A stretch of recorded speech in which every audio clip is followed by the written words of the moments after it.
Pastor Matthew J. Watts, Senior Pastor and Teacher of the Grace Bible Church of Charleston, West Virginia, that meets at 600 Knoll Boulevard West in Charleston, West Virginia. And I'm really delighted to be a part of this project with my good friend Ron Wilkerson and some other colleagues. I think it's extremely important that the story of all black schools and the administrators, that story be told, and that the impact that supposed desegregation or integration had on African American communities and on African American people. It's critically important that that story be documented and chronicled for future generations to study and to fully understand. It's my humble opinion that the public school system is one of the true geniuses of the American experiment. The idea that there will be compulsory education for all students of school age to promote an educated populace, which is the key to underpinning of a democratic society. And of course, during slavery, it was against the law to teach slaves to read and write because the oppressors, the slave masters, they understood the power of literacy. They understood the power of education, the power of knowledge. So their hope was that slaves could be kept ignorant and away from the written word, that their minds would not develop and mature, and they would not have fantasies about someday being free. But there's always an insatiable appetite in the hearts and minds of African American people to learn to read, to learn to write, and to be literate. And some even risk life and limb and learn to read during the slave period. And so there were illiterate blacks during slavery. But one of the real hallmarks of African Americans was after slavery, there was an insatiable drive to be educated, to become educated. So one of the first institutions they established were schools. And they were often one-room schoolhouses. They were often actually in parts of churches, and the ministers and their wives and others served as the school teachers. But the slaves understood that to be a citizen, and the ex-slaves understood that to be a full citizen in society, they had to be educated and they had to be literate. And no group of people have made any more progress than the former African slaves in America in terms of in one generation, they became literate. And they contributed to the building of not only schools, but of institutions of higher education and colleges, et cetera, to promote education. They understood that education had to be one of the pillars, a part of the infrastructure of the community. And so in the segregated communities following slavery, you had these major pillars. You had the nuclear family, normally the mother, the father, the children, sometimes even a grandparent, the extended family. And then there was the church family and the church community, which was even a greater extended family. And then there were the local schools, which often was even a greater part of an extended family. Very often, the school teachers also the Sunday school teachers, and they were the mothers in the neighborhood and the community. So they created this atmosphere of children were always being supervised. They were always being taught. They were always being educated. And that was one of the hallmarks of segregated communities. And so one of the interesting things about West Virginia, the only state born during the Civil War, petitioned President Lincoln and the Congress in 1861, after the Civil War began, that they wanted to come into a state in the Union as a state that would be true to the Union. And so the arrangement was made that if they came into the Union as a free state, then they would be allowed to keep their slaves. So probably one of the greatest misnomer that's taught in the public school system, that the Emancipation Proclamation freed all slaves. It did not. The Emancipation Proclamation was limited to the states that had seceded from the Union and to the territories that were not under the control of the Union. So Lincoln, in essence, was using his War Power Acts to declare that the slaves in the states that had seceded from the Union was free, in hopes of disrupting the economy in these states. If the slaves were to walk away from the plantations and if they made it to the north, then they would not impose the fugitive slave law and return them to their masters. But in many cases, they actually enlisted them in the United States service. So the Emancipation Proclamation did not free all slaves. It did not end slavery.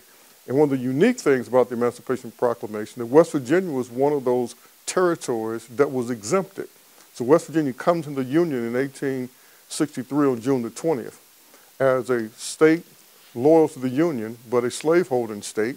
And the vast majority of blacks in West Virginia at the time were slaves. Following slavery, most blacks left West Virginia. This was a hard place to be. There was not many opportunities they could see for ex-slaves, and so they left. They went north. They went west. And there are a few blacks that remained in West Virginia after slavery. After the Civil War ends in 1865, and just prior to the end of the Civil War, West Virginia freed their slaves. But what happened a bit later was the discovery of the thick bituminous coal mine seams in southern West Virginia. This black gold that was buried beneath the ground, and there was a need for a large labor force to mine that black gold, the coal, and get it out of the ground.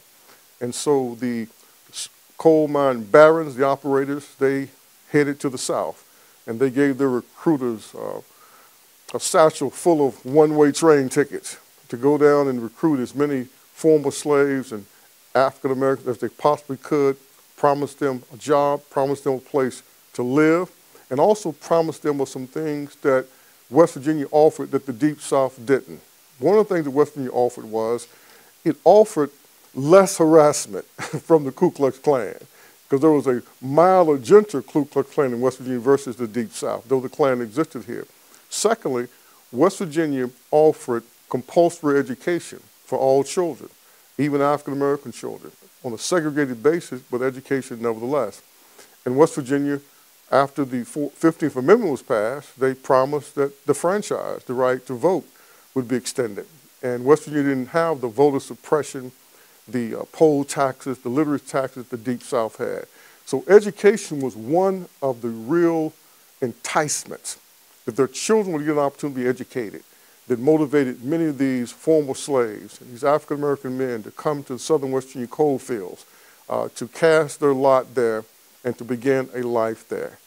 And so in the southern West Virginia coal fields, schools were established on a segregated basis, and blacks began this quest for education in West Virginia.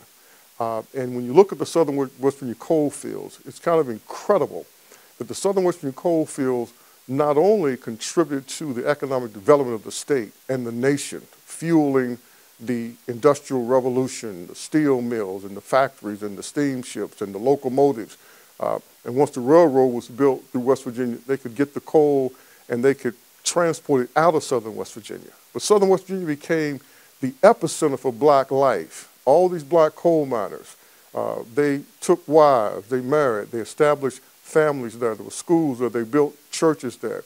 And this huge African-American population basically bulged in southern West Virginia. And that made, create the opportunity for professional people, doctors, lawyers, accountants, business people to come there, because there were so many people in the black proletariat, in the black working class, that they needed the professional peoples there. So when you look at from the period from 1890 to 1930, 1940, even into 1950, southern West Virginia just boomed. McDowell County in particular was one of the cultural, economic, educational epicenters for the state. I mean, there were National Congress people that came to McDowell County, recruiting people to serve in the various functions of government.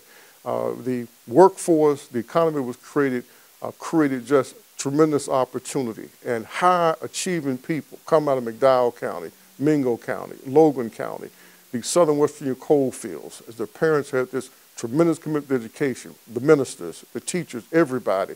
And the goal was to educate these children so that they could compete and they could function in this society that was segregated at the time, but many African Americans were anticipating that one day there would be a desegregated society. And the commitment was that the children that was educated in segregated black schools would be able to compete. And so friends of mine like Ron Wilkerson and others who went to segregated schools in southern West Virginia know that they were taught they didn't have to be as good, they had to be better. There was this high standard that the parents, that the teachers, that the ministers, everybody set for the children. And most of the children really strove to live up to those high standards. And so this continued until Brown v. Board in 1954. West Virginia was a state that took seriously Brown v. Board. And the governor said that we're going to follow the mandate with all due speed.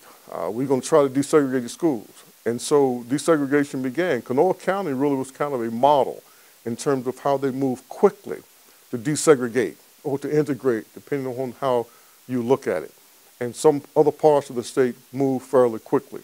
But the further south in West Virginia you went, where you had these highly populated places in the South, there was a resistance at the local school level to desegregate.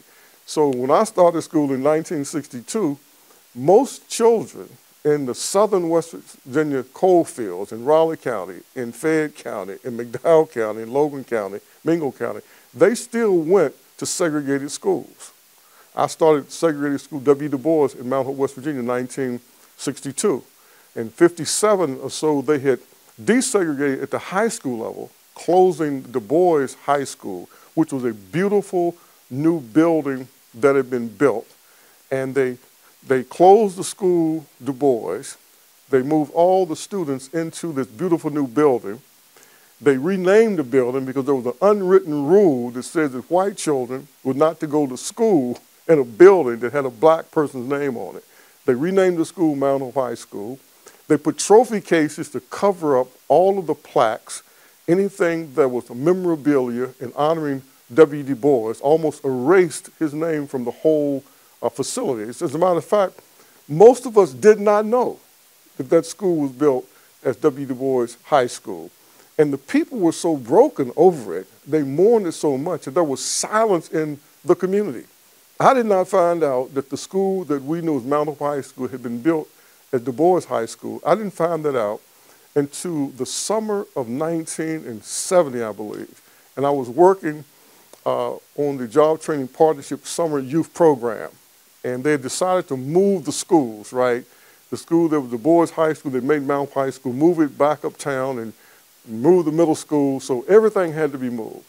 And we were moving these trophy cases, and we removed all the trophies and to move the cases, and behind these trophy cases were these plaques, the W.E.B. Du Bois, Negro Educated. I mean, I just couldn't believe it. We knew who Du Bois was because we'd gone to Du Bois Elementary.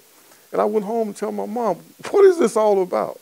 And with tears in her eyes, she started to tell me what had happened. That the Du Bois High School had been blown up, I believe, like in 1953 or something like that, mysteriously. And for 3 or 4 years, black children were educated in the basement of people's houses, in the basement of some of the black businesses in that community, while a new school was being constructed. And she said, if we get the new school constructed, the building, we're proud of it. Du Bois' name is on the school.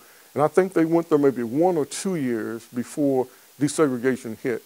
And she said, they took our school away from us. And it hurt people in the community so badly that the adults didn't even talk about it.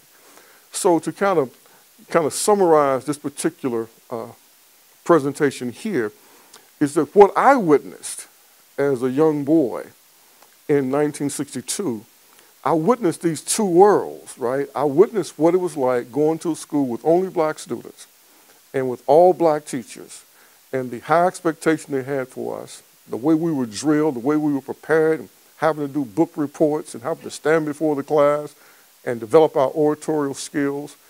And it was such a rigorous curriculum, and I always felt like I had the best minds that my community could produce.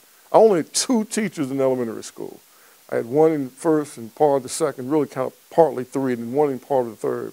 In the 4th, 5th, and 6th grade, I had the same teacher, Miss Elise Watkins, and I believe she was the greatest educator I was ever exposed to.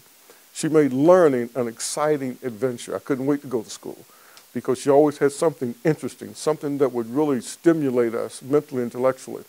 And she always wanted to know, what do you think, right? And that was a part of her teaching style, to force us to study stuff and then process, and what do you think? And then offer our opinion. And so she really instilled a tremendous desire for me to learn and to be a lifelong student. So the 4th, In fifth grade, I had her, actually third, fourth, and fifth. And then in my sixth grade year, they decided it's time to let all the Negro children go to school with the white children. And they closed Du Bois Elementary.